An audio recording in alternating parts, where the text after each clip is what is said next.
Welcome to Adhiraj சமையல். ஆதிராஜ் சமையல் இன்னைக்கு நாம கருவாட்டு குழம்பு எப்படி செய்யறதுன்னு பார்க்கலாம் வாங்க. அதுக்கு இப்போ நான் 1/2 கிலோ கருவாடு வாங்கி க்ளீன் பண்ணி எடுத்து வச்சிருக்கேன். 2 பெரிய சைஸ் வெங்காயத்தை பொடியாக கட் பண்ணி வச்சிருக்கேன். ஒரு 20 சின்ன வெங்காயத்தை எடுத்து வச்சிருக்கேன். 20 பல் பூண்டு எடுத்து வச்சிருக்கேன்.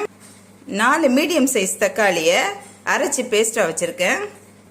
ஒரு எலுமிச்சம்பழம் சைஸ் அளவுக்கு புளியை கரைச்சி வச்சுருக்கேன், திக்காக கரைச்சி வச்சுருக்கேன். கூடவே ஒரு முள்ளங்கி, 4 கத்திரிக்காய், 2 உருளைக்கிழங்கு ஸ்லேஸாக கட் பண்ணி வச்சுருக்கேன்.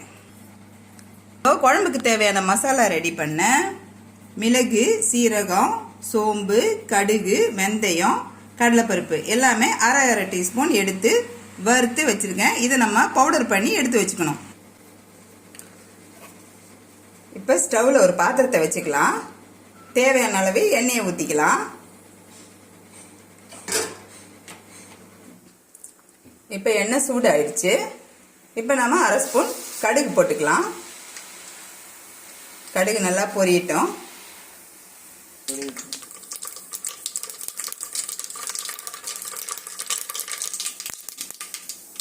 கடுகு பொரிஞ்சிச்சு. இப்போ எடுத்து வச்சுக்கிற பூண்டு போட்டுக்கலாம். பூண்டை போட்டு நல்லா வதக்கிக்கலாம். பூண்டு வதங்கிடுச்சு. இப்போ அது கூட சின்ன வெங்காயத்தை போட்டுக்கலாம்.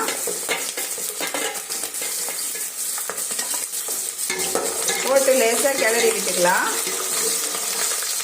இது கூடவே நம்ம கட் பண்ணி வச்சிருக்கிற பெரிய வெங்காயத்தையும் போட்டுக்கலாம். போட்டு நல்லா வதக்கிக்கலாம்.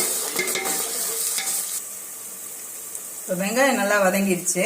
இப்போ நம்ம கட் பண்ணி வச்சிருக்கிற காயை போடலாம். அதுக்கு முன்னாடி 2 பச்சை மிளகாய் கூட சேர்த்துக்கலாம்.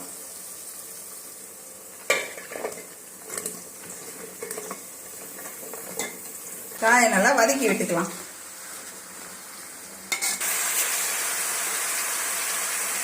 இப்போ தேவையான அளவுக்கு உப்பு சேர்த்துக்கலாம்.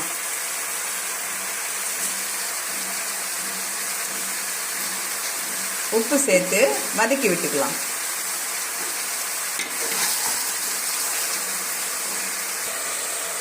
இப்போ நாம அரைச்சி வச்சிருக்கிற தக்காளியை இது கூட சேர்த்துக்கலாம்.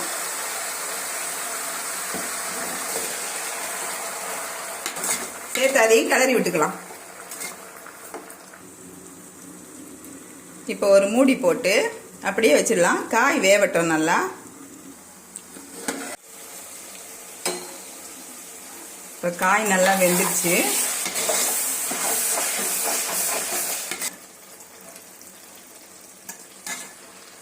இப்போ அதில் 1/4 ஸ்பூன் மஞ்சத்தூள், 2 ஸ்பூன் மிளகாய்த்தூள்,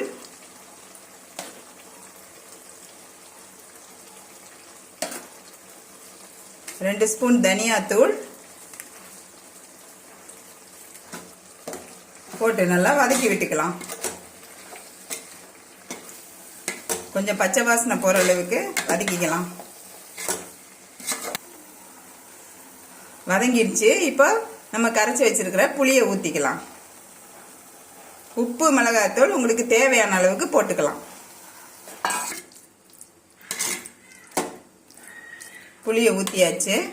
இப்போ நமக்கு எந்த அளவுக்கு திக்னஸ் தேவையோ அந்த அளவுக்கு தண்ணியை ஊற்றிக்கலாம்.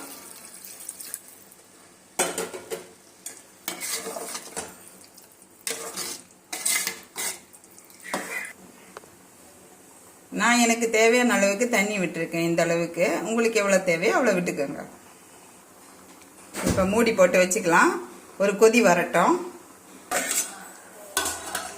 கொதி வர ஆரம்பிக்கும் போது அது கூட கொஞ்சமாக கருவேப்பிலை சேர்த்துக்கலாம்.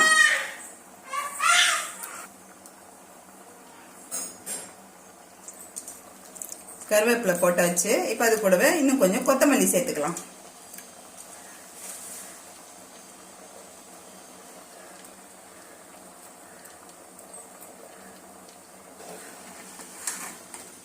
போட்டு கிளறி விட்டுக்கலாம். குழம்பு இப்போ நல்லா கொதி வந்துடுச்சு. இப்போ நம்ம அரைச்சி வச்சிருக்கிற மசாலாலேருந்து 1 ஸ்பூன் மட்டும் சேர்த்துக்கலாம்.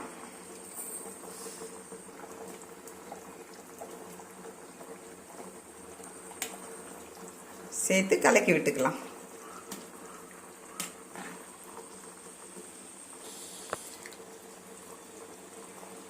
கொதிக்குது. இப்போ நாம கூடவே கழுவி வச்சிருக்கிற கருவாட்டையும் சேர்த்துக்கலாம்.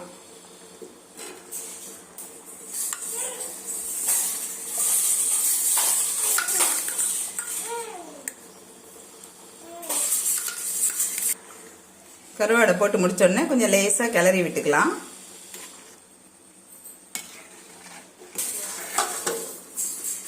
இப்போ மூடி போட்டு லோ ஃப்ளேமில் 5 மினிட்ஸ் விட்டுக்கலாம்.